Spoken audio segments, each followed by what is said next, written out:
It's a Minimalist Monday edition of Optimal Finance Daily, episode 811, The Zero Cost Lifestyle by Tynan of Tynan.com. And I am Dan, I'm your host. Welcome to a brand new week here at Optimal Finance Daily, where I read to you from some of the very best personal finance blogs on the planet. And before we get to our post today, thank you so much to Fundrise for their support. Fundrise enables you to instantly access high-quality, high-potential private market real estate projects, from high-rises in D.C. to multifamily apartments in L.A., and each real estate project is carefully vetted and actively managed by Fundrise's team of real estate pros. Fundrise is the future of real estate investing.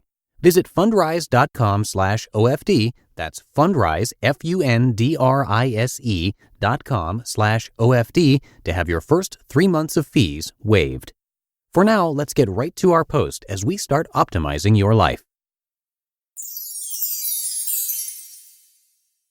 The Zero Cost Lifestyle by Tynan of Tynan.com. Several years ago, I was sitting with a bunch of friends at a restaurant. Dinner was winding down and we were all stuffed. My friend next to me asked me how I made so much money. I always had the money for everything, she said, and she was always struggling. The bill came and everyone went down the list adding up their stuff. Before tax and tip, mine was around $7. Hers was $30, more than 4 times what mine was. She had 2 margaritas, an entree which she didn't finish, and an appetizer. I had 3 burritos a la carte, chips that were free, and water. I used to get the burrito plate, but then I realized that for less money I could get 3 burritos instead of 2 and not have the extra rice and salad that I didn't want. That's why I always have money. I don't spend it stupidly. For those who don't want to read this whole thing, here's the short version. Figure out what you really want to do, and then figure out the absolute cheapest way to do it. Be creative. Think outside the box. That doesn't mean to compromise on what you want to do, by the way. I'm not saying that. I mean to figure out what you really want and going after that, not the packaged "this is the good life" you see on TV. I like the idea of a zero-cost lifestyle. You save money up front to set yourself up, and then you make enough residual income that your lifestyle is never threatened no matter what. Here are my monthly costs for when I'm in Austin. Rent, $0. RV. Electricity, $0. Solar power.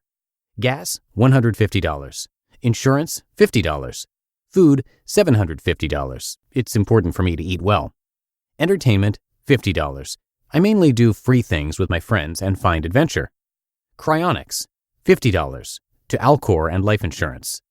Water and waste, $20. Dumping and filling up at a local RV park. That's about all I can think of.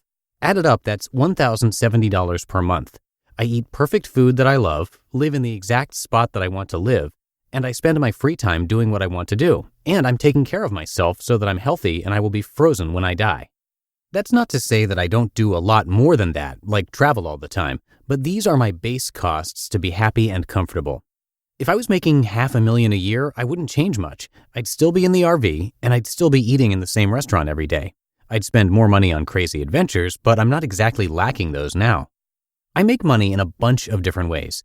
A few hundred for writing for Gadling, another couple hundred for ads on this site, a few hundred for conversion doubler, a little bit more for affiliate links, and maybe 1,000 or so for my book. Let's say I make $1,800 total. That's not a lot of money. In fact, I think that's below the poverty line, but I'm not sure.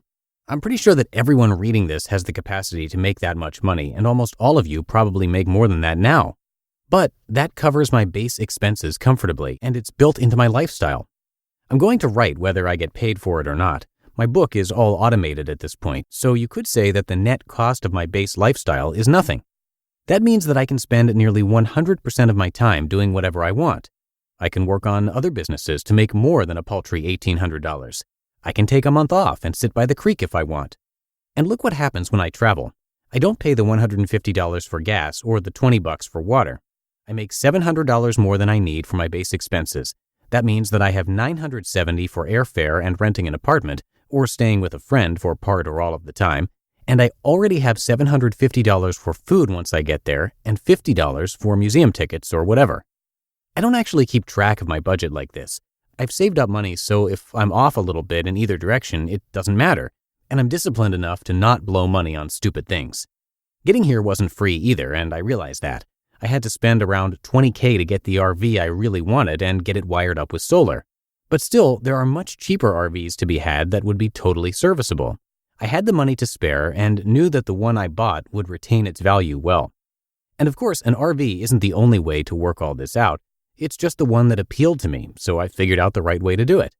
I had to come up with ways to make my life generate income. I chose or drifted towards writing and such, but there are a billion other ways to do it. The real appeal of the zero-cost lifestyle is that it is incredibly liberating. You get your time back. You don't have to worry about getting fired or rent rates going up. Sure, my book sales could dry up or something like that, but in worst-case emergency mode, I just cook for myself and spend $600 less per month. Even if you aren't ready or interested in going hog wild like me, there are a lot of intermediate steps you can take to move in this direction. Here are a few ideas. 1. Get rid of your TV and cable. You don't need it. It adds nothing to your life. If there's something you really need to see, then go see it at your friend's house and be social. That's a couple $100 for selling your TV and $80 less a month or whatever for cable. 2. Start writing about things you're an expert in. This will develop your writing skills and start building up a body of work that you could use for a book in the future. If you're a good writer, start writing for a blog you like. 3. Go through your credit card bill and see what other monthly charges you can get rid of or reduce. $40 a month seems like nothing, but it's $480 per year. So ask yourself, would I pay $480 now to have this for a year? 4. If you own a house, rent out part of it. If you rent, check Craigslist every week to see if you can find a better place for cheaper. Rent is probably your biggest expense, and you spend it even when you travel. 5. Think about ways to make your hobby your job. My work doesn't feel like work because I like doing it. 10 hours of work you like is better than one you don't like. 6. Stop renting and start house sitting. And 7. Sell everything you don't need. Stuff takes up mental energy and time and money to store. It also ties you to one place. You just listened to the post titled The Zero Cost Lifestyle by Tynan of Tynan.com. And thank you again to Fundrise for their support. Come by fundrise.com/OFD to have your first 3 months free. Private market real estate has historically provided excellent ongoing cash flow, even as it supports long-term growth. Private market assets like these are a strategy for diversifying beyond public market investments and even other kinds of real estate, like publicly traded REITs. And Fundrise is the future of real estate investing. The platform's innovations power an investor-first model by eliminating the bloated costs and middlemen that have traditionally weighed down real estate investing, saving investors time and money. Unparalleled transparency and real-time reporting let you see how the development of specific properties impact your overall portfolio. So check it out. Visit fundrise.com/OFD. That's fundrise.com/OFD to have your first 3 months of fees waived.